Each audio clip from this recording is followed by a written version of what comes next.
दोस्तों इस वीडियो में हम लोग जानेंगे अगर आप इंजीनियर बनना चाहते हैं तो कैसे बन सकते हैं।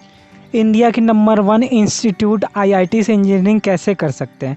जेई मेन क्या होता है, जेई एडवांस क्या होता है, इसके लिए क्या एलिजिबिलिटी चाहिए, कौन कौन इस फॉर्म को फिल कर सकता है, एजुकेशनल क्वालिफिकेशन क्या चाहिए, कितनी परसेंटेज चाहिए आप इस फॉर्म को फिल करने के लिए, आपको कितनी परसेंटेज होनी चाहिए, आपको नंबर ऑफ़ अटेम्प्ट कितने मिलते हैं, इसका कट ऑफ कितना बनता है, इसमें कंपटीशन कितना होता है, इसके बारे में पूरी जानकारी लेंगे। इसका एग्ज़ाम पैटर्न क्या होता है, इसका सिलेबस क्या होता है, इसके बारे में पूरी जानकारी लेंगे। तो हेलो दोस्तों, this is Akash Kumar, welcome to the Gyan Wala and without wasting any time let's begin.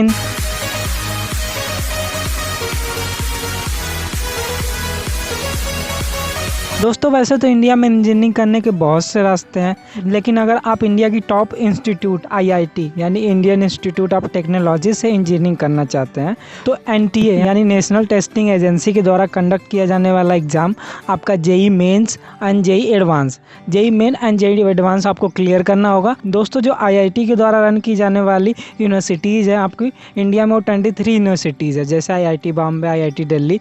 In institute में आप जाके एडमिशन लेके आप इंजीनियरिंग में बीटेक की डिग्री या बीई बैचलर ऑफ इंजीनियरिंग या बैचलर ऑफ टेक्नोलॉजी की डिग्री आप ले सकते हैं। अब इन दोनों के बारे में JEE main and JEE advance के बारे में हम बारी बारी से जानते हैं। सबसे पहले देखते हैं जेई मेन क्या होता है। दोस्तों जेई मेन यानी ज्वाइंट इंट्रेंस एग्जामिनेशन मेंस, जिसके 2 पेपर होते हैं। दोस्तों पेपर 1 जो होता है वो आपको यूजी की जो डिग्रीज होती हैं, जैसे आपकी बीई यानी bachelor of engineering and BTech bachelor of technology के लिए होता है। उसके बाद जो पेपर 2 होता है दोस्तों वो आपको बीआर यानी bachelor of architecture and B planning यानी बैचलर ऑफ प्लानिंग के लिए होता है। दोस्तों आप पेपर 1 को क्लियर करेंगे तो उसके बाद आप एनआईटीज़ या ट्रिपल आईटीज़ या जेई एडवांस का एग्ज़ाम देने के लिए एलिजिबल हो जाएंगे। दोस्तों जो जेई मेन होता है वो 1 साल में 2 बार होता है, जो एक आपका अप्रैल में होता है, दूसरा मई में होता है। दोनों में से आप कोई भी दे सकते हैं या दोनों दे सकते हैं। आप अगर दोनों देंगे, दोनों एग्ज़ाम देंगे तो जिसमें आपके ज़्यादा परसेंटेज होंगे उसके बेसिस पे आपको शॉर्ट लिस्ट किया जाएगा, रैंक किया जाएगा। उस रैंक के बेस पे आप जेई एडवांस देंगे या इंस्टीट्यूट में जाकर एडमिशन ले सकते हैं। दोस्तों आप जेई मेन के लिए नंबर ऑफ अटेम्प्ट्स की बात करें कि आप जेई मेन कितनी बार दे सकते हैं, तो दोस्तों जेई मेन आप लगातार 3 साल दे सकते हैं, जिसमें से आपका अपीयरिंग में 12th में 1 साल होंगे, वो होगा आपका 1 साल। उसके बाद लगातार 2 साल, लगातार 2 साल। ये नहीं कि आपने एक बार गैप कर लिया उसके बाद दूसरे साल दे देंगे, नहीं, आपको लगातार 3 साल ये देना होगा, लगातार 3 साल दे सकते हैं। यानी 1 साल में 2 अटेम्प्ट, टोटल मिला के आपको जेई मेन देने के लिए 6 अटेम्प्ट मिलते हैं, 6 बार आप जेई मेन्स दे सकते हैं। अब दोस्तों इसके लिए एजुकेशनल क्वालिफिकेशन की बात करें तो आप जेई मेन देने के लिए या तो आप 12th अपीयरिंग में दे सकते हैं या 12th पास में दे सकते हैं। इसके लिए जो परसेंटेज होता है दोस्तों वो जनरल कैटेगरी के लिए आपके 12th में ओवरऑल 75% होने चाहिए एंड अदर कैटेगरीज के लिए आपके जो होने चाहिए 65% होने चाहिए।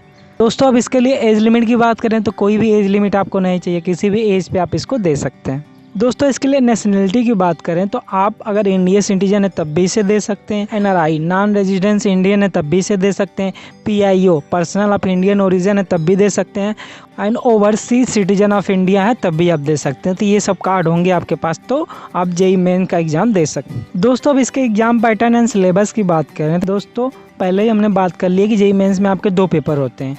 अगर आप बैचलर ऑफ इंजीनियरिंग या बीटेक करना चाहते हैं, बैचलर ऑफ टेक्नोलॉजी, तो आपको पेपर 1 देना होगा। जो पेपर 1 होता है दोस्तों ये कंप्यूटर बेस्ड एग्जामिनेशन होता है, जिसके टोटल आपके 90 क्वेश्चन आते हैं, 300 मार्क के। क्वेश्चन पेपर 3 सेक्शन में डिवाइड है, सेक्शन 1, सेक्शन 2 एंड सेक्शन 3। हर एक सेक्शन में आपको फिजिक्स के, एक में केमिस्ट्री के, एक में मैथमेटिक्स के क्वेश्चन मिलेंगे। हर सेक्शन में आपको 30 क्वेश्चन मिलेंगे।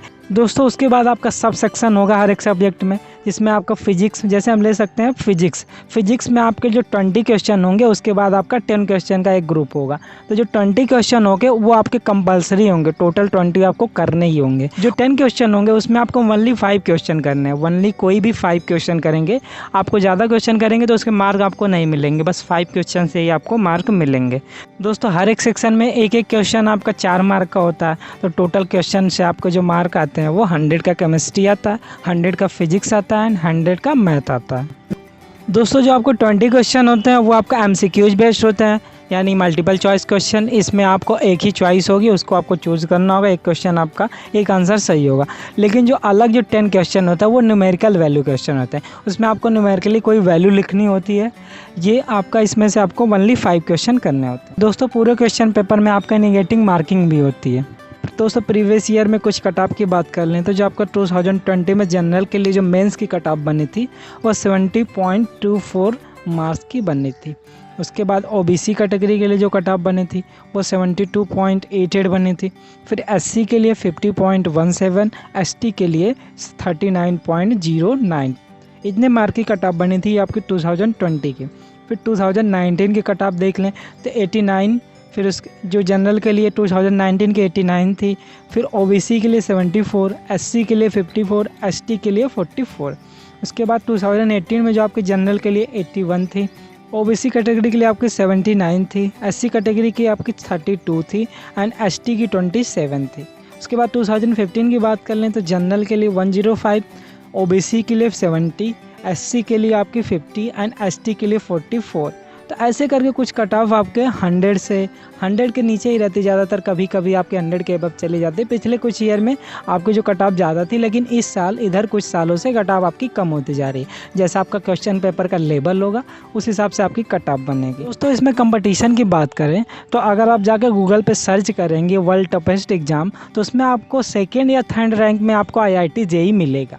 तो ये इतना टफ एग्ज़ाम है कि दुनिया में टॉप 5 में ही आता है। दुनिया की जो टॉप 5 टफेस्ट एग्ज़ाम है उसमें इसकी रैंक आती है, उसमें ये रैंक करता है। तो दोस्तों आप समझ सकते हैं ये कितना टफ एग्ज़ाम होगा। इसके लिए इसमें जो दोस्तों होते हैं लाखों स्टूडेंट इसको फॉर्म को फिल करते हैं। फिर उसके बाद मेंस का जो होता है उसमें कुछ हज़ार स्टूडेंट ही क्लियर कर पाते हैं। उसके बाद इसमें जो रैंक बनती है दोस्तों वो 2,50,000 स्टूडेंटों की बनती है। तो 2,50,000 जो स्टूडेंट होते हैं वो मेंस देने के बाद एडवांस के लिए एलिजिबल होते हैं, एडवांस को देते हैं। दोस्तों ये थी कुछ जानकारी आपकी IIT JEE मेंस के बारे में। JEE एडवांस की वीडियो हम अलग से अपलोड करेंगे जिसका लिंक आपको आई बटन में मिल जाएगा। तो दोस्तों उम्मीद है वीडियो आपको अच्छी लगी होगी। वीडियो अच्छी लगी है तो लाइक करें, शेयर करें एंड ऐसे ही और भी वीडियोज़ के लिए चैनल को सब्सक्राइब करें। जय हिंद दोस्तों, मिलते हैं अगली वीडियो में।